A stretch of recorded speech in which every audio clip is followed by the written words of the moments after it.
سلام كما يتنحوتا فتواتن كبراتن تغتاتلتي ددبي تي في نسعى زدالنا لكم حترتن وانا زيناتات هجنا لكم قريبنا لنا كتكتاتلنا عدمنايو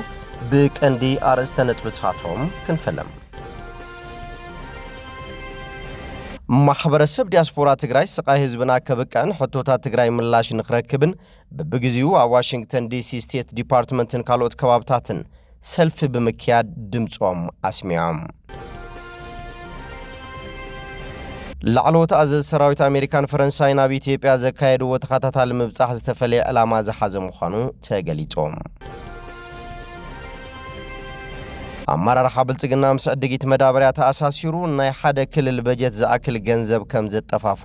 ተገሊጾም ዩጋንዳ ድሕሪ ደጊም ካብ ኢትዮጵያ ሶማሊያን ኤርትራን ሓዊሱ ኣብ ዝእዋን ዝያብ ኩናት ካብ ዘየለዋ ሃገራት ስደተኛታት ከም ዘይትቕበል ኣፍሊጣ ኤምባሲ ኣሜሪካ ጉጊ ካርታ ኤርትራ ዘርጊሖም ጽገ ካሕሳይ መርሃዊት ሓድሽ ሰርካለም ታየን ሰላም ኣማሃን ብአፍሪካ ሳይክሊንግ ኤክሰለንስ አዋርድ ሁጽያት ቡልጻት ተቀዳደምት ብሽክሌታ ኮይነን ተሓርየን ናብ ዝርዝሩ ሰጊርና ለና ምስዕለታው ዜናታት ቢንያም ሓድሽ ሰናይ ምክትታል ማሕበረሰብ ዲያስፖራ ትግራይ ስቃይ ህዝብና ከበቃን ሆቶታት ትግራይ ምላሽ ንኽረክብን በብግዚው ዋሽንግተን ዲሲ ስቴት ዲፓርትመንትን ካልኦት ከባብታትን ብምትእኻብ ሰልፍ ብምክያድ ድምጾም አስሚዖም አካል ዝድማት ማሊያ በአሜሪካ ብዝርከብ ኤምባሲ ኢማራት ዓረብ ተረኺቦም ተሃገራብ ትግራይ ንጹሃት ሰባት ንምቕታል ኣብ ረብሓ ዝውዕላ ዘለዋ ሰብ አልወ ነፈርት ድሮን ናብ ኢትዮጵያ መልአኽ ደው ክተብል ዝሓትት ሰላማዊ ሰልፊኦም አካይዶም ፍትሕን ተሓታትነትን ክረጋገጽ ስዱዳትን ተመዛበልትን ደቂ ትግራይ ናብ መረበቶም ክምለሱ ስምምዕነት ሰላም ፕሪቶሪያ ብሙሉእነት ክትግበሩ ኣብ ትግራይ ዘንጸላሉ ዘሎ ደመና ኩናት ይኣክል ክበሃል ማሕበረሰብ ዓለም ኣብ ልዕሊ ህዝቢ ትግራይ ዝተፈጸመ ገበን ጆኖሳይድ አፍልጦ ክህቦን መንግስት አሜሪካን ውድብ ሕብራት መንግስታትን ካልኦት ዓለም ለኸ ትካላትን ተግባራዊ ስጉምቲ ክወስዱ ኣብ ሰልፊ ሓቲቶም ኢማራት ዓረብ ድማ ኣብ ትግራይ ንጹሃት ሰባት ንምቕታል ኣብ ረብሓ ዝውዕላ ዘለዋ ሰብ አልወ ነፈርቲ ድሮናት ናብ ኢትዮጵያ መልአኽ ደው ክተብል ሕቶ አቅሪቦም Justice for the people of Tigray. You have assisted the Ethiopian government. Stop involving in the Horn of Africa. The Prime Minister Abiy Ahmed. Stop involving in the Horn of Africa. Military, Justice for Tigray. diplomatic, every kind of support. You have to understand, millions are dying. Still, there is a systematic genocide continuing. And the government is preparing yet to make another war on the people of Tigray. So UAE, we know you have money, we know you're rich, but you also have to have conscience. You have to respect human dignity.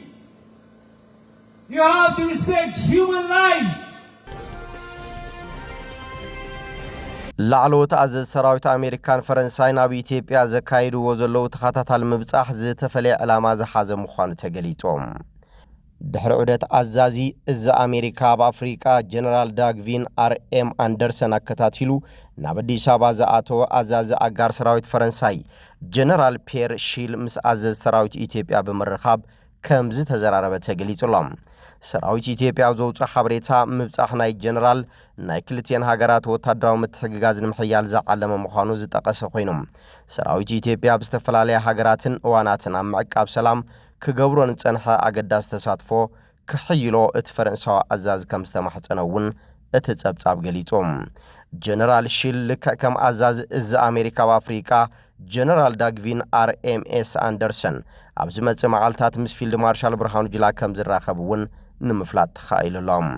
ብኻልእ ወገን ሓለቓ ጠቕላላ ስታፍ ሰራዊት ፈረንሳይ ጀነራል ፋቢየን ማንዶን ኣብ ሕቡራት ኢማራት ዓረብ ብምብጻሕ ምስቶም ኣብቲ ሃገር ዘለዉ ሓይልታት ፈረንሳይ ከም ዝተዘራረበ ኣፍሊጡሎም ኣብ ዝቐረባ መዓልታት ካብዞም ክልተ መራሕቲ ሰራዊት ብተወሳኺ ላዕለዎት ወታደራዊ ወከልቲ ጣልያን እውን ኣብ አዲስ ኣበባ በፂሖም ምንባሮም ዝዝከር እዮም ብጀካዚ ኣብ ኳታር ምብጻሕ ተካይድ ዘላ ሚኒስትር ምክልኻል ኢትዮጵያ አይሻ መሐመድ እውን ኣብ ርእሰ ከተማ ዶሓ ምስ ሰበስልጣናት ሃገር ትዘራረብ ከም ዘላ ጸብጻባት ማዕከን ዜና መንግስቲ ሓቢሮም ቅድም ክብል ላዕለዋይ ኢታማዦር ሹም ሰራዊት ምክልኻል ፊልድ ማርሻል ብርሃኑ ጁላ በአዛዚ እዝ አሜሪካ በአፍሪካ ጀነራል ዳግቪን አርኤም አንደርሰን ምዝ ተመርሐልኡኽ ዘትየም ኣብቲ ዘተ ኢትዮጵያን አሜሪካን ኣብ ቀርና አፍሪካ ሰላምን ምርግጋዕን ምርግጋጽ ኣብ ዝኽእሉ ዛዕባታት ጠመተ ብምግባር ከም ዘተይኡ ተሓቢሮም ኢትዮጵያ ግብረ ራዕደ ምውጋእ ልዑል ግደ እናበርከተት ከም ትርከብ ዝገለጹ እቶም ፊልድ ማርሻል ኢትዮጵያ ኣፍ ደገ ባሕርን ምህናጽን ሰላምን ኢኮኖሚን ከም ትደሊ ብምግላጽ ምስ አሜሪካ ዘለዋ ወታደራዊ ርክብ ተጠናኺሩ ከም ዝቕጽል እዮም ገሊጾም እዚ ከም ዚሉና ሃለወ ኤምባሲ አሜሪካ በአዲስ አበባ ምስ ዑደት ጀነራል ዳግቪን ተኣሳሲሩ ካርታ ኤርትራ በአስታት 30 ሚእታዊት አግጅፎም ኣብ መርበባቶም ኣስፊሮም ተራእዮም እቲ ካርታ መሬት ኤርትራ ብወገን ትግራይ አግጅፎም ብወገን ዓሰብ ድማ ቆሪጾም ናብ ኢትዮጵያ ተኻቲቱ ዘርእዮም እዚ ናይ ክልቲኦም ምብጻሕ ናብ ኢትዮጵያ ብዙሓት ተንተንቲ ፖለቲካ ነናይ ባዕሎም ትርጉም እናሃብዎ ዝርከቡ ኮይኖም በቲ ሓደ ወገን ኢትዮጵያን ዓረብ ኤሚሬትስን ብምትሕብባር ኣብ ልዕሊ ኤርትራ ክውልዖ ዝሃቀነኦ ኩናት መጠንቀቕታ ንምሃብ ይክብሩ ከለዉ በቲ ሓደ ገጽ ድማ ምስ ምዝባዕ ካርታ ኤርትራ ብኤምባሲ አሜሪካ ተኣሳሲሩ ኩናት ንምስዋር ክኸውን ከም ዝኽእል እናገለጹ ይርከቦም አመራርሓ ብልጽግና ምስ ዕድጊት መዳበርያ ተኣሳሲሩ ናይ ሓደ ክልል በጀት ዝኣክል ገንዘብ ከም ዘጠፋፍኡ ተሓቢሮም እዞም ምስ ዕድጊት መዳበርያ ተኣሳሲሩ ኣብ ልዕሊ መንግስቲ 5.6 ቢልዮን ብር ጉድኣት ኣብጽሖም ተባሂሎም ዝተጠርጠሩ ላዕለዎት ሰበስልጣን ክሲ ቀሪብሎም ኣሎ መምርሕታትን ውሳነታትን ዕድጊት ብምጥሓስ ኣብ ልዕሊ መንግስቲ ኢትዮጵያ ልዕሊ 5.6 ቢልዮን ብር ዝግመት ጉድኣት ከም ዘብጽሑ እውን ተገሊጾም እቶም ጉሓልቲ ተባሂሎም ዝተጠርጠሩ ላዕለዎት ሰበስልጣን መንግስቲ እቲ መዳበርያ ድኹዒ ብዘይ ፍቃድ ብምጓዓዝ ከምውን እቲ መዳበርያ ናይ ጽሬት ጸገም ከም ዘለዎ እናፈለጡ ናብ ኢትዮጵያ ከኣቱ ብምግባሮም ብኸቢድ ብልሽውና ተኸሲሶም ኣለዉ ብመሰረት እቲ ብሚኒስትሪ ፍትሒ ብዕለት 12 ሕዳር 2018 ዘቕረቦን ብሶኒ 15 ሕዳር 2018 ናብ ፌደራላዊ ክፉት ቤት ፍርዲ ልደታ ዘቐረበን ከቢድ ገበን ብልሽውና ክስቶም ጥርጥራት ገበነኛታት ኮይኖም ተረኺቦም ኣለዉ እዚ ድማ መራያ ውድቀትን ደረጃ ብልሽውናን መንግስቲ ብልጽግና ኣጉልዩ ዘርኢ ኮይኖም ኣብይ ኣሕመድ ኣትይዎን ዘሎ ቁጠባዊ ቅልውላው ዘጋድድ ምዃኑ ብዙሓት እናገለጹ ይርከቡ ዩጋንዳ ድሕሪ ደጊም ካብ ኢትዮጵያ ሶማልያን ኤርትራን ሓዊሱ ኣብዚ እዋን ኣብ ኩናት ካብ ዘለዋ ሃገራት ስደተኛታት ከም ዘይተቀበል ኣፍሊጣ መንግስቲ ዩጋንዳ ድሕሪ ደጊም ካብ ኢትዮጵያ ሶማልያን ኤርትራን ሓዊሱ ኣብዚ እዋን እዚ ኣብ ኩናት ካብ ዘለዋ ሃገራት ስደተኛታት ከይተቀበል ዝወሰነ ኮይኑ ኣብቲ ሃገር ቁጽሪ ስደተኛታት ኣስታት 2 ሚልዮን ምስ በጽሐን ደገፍ ለገስትና ነከ ምስ ከደን ምዃኑ ድማ ተገሊጹሎም ሚኒስትር ረድኤት ድልውነት ሓደጋን ስደተኛታትን ዩጋንዳ ሂላሪ ኦኔከ ንዴይሊ ሞኒተር ኣብ ዝሃበቱ ሓበሬታ ዩጋንዳ ካብ ላዕለዋይ ኮሚሽነር ስደተኛታት ሕቡራት ሃገራት UNHCR ዓመታዊ 240 ሚልዮን ዶላር ትረክብ ይኹን እምበር እቲ ሃገር ኣብዚ እዋን እዚ እትህቦ ደገፍ ለገስቲ ናብ 100 ሚልዮን ዶላር ወሪዱ ኣብዚ ዓመት እዚ 18 ሚልዮን ዶላር ጥራይ ምዃኑ እውን እቲ ሚኒስትር ገሊጹሎም እዚ ዝኾነሉ ምኽንያት ድማ ኣብ ዩጋንዳ ቁጽሪ ስደተኛታት ምስ ግዜ እናወሰኸ ብምምጹም እቲ ሃገር ካብ ለገስቲ ዝወሓደ ደገፍ ክትረክብ ስለ ዝጸንሐት ሕጽረት ጸጋታትን ኣገልግሎታትን ኣስዒቡ ነቲ ኣፍሪቃዊት ሃገር ኣብ ጸቕጢ ኣእትይዋ እዩ ስለዚ ዩጋንዳን ስደተኛታት ማዕጾ ክፉት ምግባር ዝብል ፖሊሲ ክትቅጽሎን ከላ ይኹን እምበር ድሕሪ ደጊም ካብ ኢትዮጵያ ሶማልያን ኤርትራን ሓዊሱ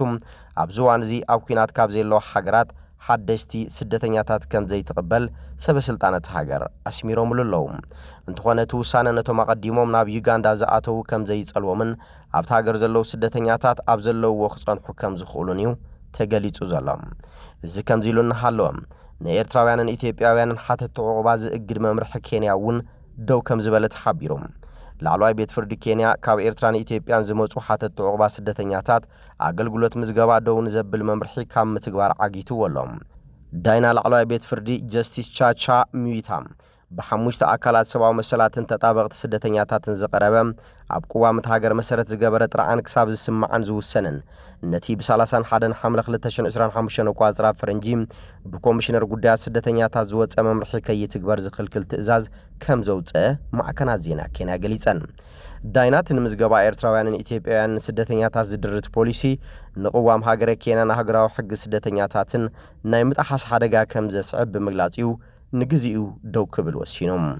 اتمام رحل سدتنياتات كام معسكرات وزاك نبرو زخولهم مغيار دراشان متحللاف سند نون دو ابيلو وصنحيهم ነትስጉም ትደውን ምባል በመርበባት ሕግ ስደተኛታት ሃገራዊ ኮሚሽን ሰብአዊ መሰላት ኬንያ ኮንሶርቲየም ስደተኛታት ኬንያ ኪቲኦቻ ሼሪያን ሳንክቸሪ ፋውንዴሽንን ጥራዓን ቀሪቦም እቲ መምርሕ ዘይፍትሓዊ ንሕጊ ዝጻረር ምዃኑ ሓተት ዕቑባ ክእሰሩ ኣብ ማእሰርቲ ክጸንሑ ክጥረዙ ወይ ድማ ብዘይግቦ ምኽንያት ናብቲ ዝሃደሙሉ ክምለሱ ዘኽእል ምዃኑ ይዛረቦም እቶም ነጥራዓን ዘቕረቡ ሰባት እቲ ዝወፀ መምርሒ ኣብ ኬንያ ዝርከቡ ኢትዮጵያውያንን ኤርትራውያንን ስደተኛታት ሓተት ዕቑባ ብሰንኪ ዓሌቶም ኢፍትሓዊ ኣገባብ ከም ዝሕዞምን ወረቐቶም ክሕድሱ ከቢድ ምዃኑን ብምግላጽ ሕጊ ስደተኛታት ኬንያ ሃገራዊ ሕግን ዝህቦም መሰላት ንምርካብ ብዝያዳ ከም ዘጸግሞም ንቤት ፍርደብ ዝሃብዎ መግለጺ ሓቢሮም እቲ ምቕባል ዕቑባ ደው ዘብል መምርሒ ንነዊሕ እዋን ክጸንሕ ዝኽእል ኮይኑ እቲ ስጉምቲ ኣብ ሕጊ ስደተኛታት ኮነም ካልእ ተዛማዲ ሕግታት ዝተመርኮሰ ከም ዘይኮነም ተማጉቶም ተጋሩ ጽገ ካሕሳይ መርሃዊት ሓድሽ ሰርካለም ታየን ሰላም ኣማሃን በአፍሪካ ሳይክሊንግ ኤክሰለንስ አዋርድ ሑጽያት ብሉጻት ተቀዳደምቲ ብሽክሌታ ኮይነን ተሓርየን አፍሪካ ሳይክሊንግ ኤክሰለንስ አዋርድ ብሉጻት ተቀዳደምቲ ብሽክሌታ 2025 ንምሕራይ ሑጽያት ዕላዊ ኣብ ዝገበረሉ እዋን ኣብ ሻምፒዮና ብሽክሌታ አፍሪካ 2025 ቋጽራ ፈረንጂ ክልተ ሜዳልያታት ወርቂ ብምምጻእ ኣብ ታሪኽ እቲ ውድድር ሳልሰይቲ ብሽክሌተኛ ዝኾነት ጽገ ካሕሳይ ሕጺት ኮይና ተሓርያላ ከምኡውን ዙር ዊንድ ሆንክ ናሚቢያ 2025 ብሉጽ ብቕዓት ዘርኣያ ተቀዳደምቲ መርሃዊት ሓድሽን ሰርካለም ታየን ብተወሳኺ ድማ ኣብ ናይ ደገ ጋንታት ትርከብ ሰላም ኣማሃ ሑጽያት ኮይነን ቀሪበን ኣለዋ ብልጽቲ ሃገራዊት ጋንታ ብሽክሌታ ንምሕራይ ድማ ሃገራውያን ጋንታት ኢትዮጵያ አልጀሪያ ቡርኪና ፋሶ ኮት ዲቫር ኤርትራ ማሊ ሞሪሸስን ሩዋንዳን ሑጽያት ኮይነን ዝተመረጸየን እቲ ስነ ስርዓት ሽልማት ብምትሕባር አፍሪካ ሳይክሊንግ ኤክሰለንስ አዋርድን ኮንፌዴሬሽን ብሽክሌታ አፍሪካን ዝተሰናደأ ኮይኑ ተዓወት ዝዓመት ዕለተ ቀዳም ኣብ ሩዋንዳ ኪጋሊ ዕላዊ ክግበር እዩ ማርከስ ፍትዋትን ክቡራትን ተኸታተልቲ ደደቢት ቲቪ ነሰዓ ዘዳልናልኩም ዜናታት ነዚኦም ይመስሉ ስለትምክትላልኩም ኣመስጊና ብሰንኪ ሰዓል ንዝተፈጠረ ጉድለት ጽሬት ድምፂ ይቕሬታን ሓትት ሰላም ናኹም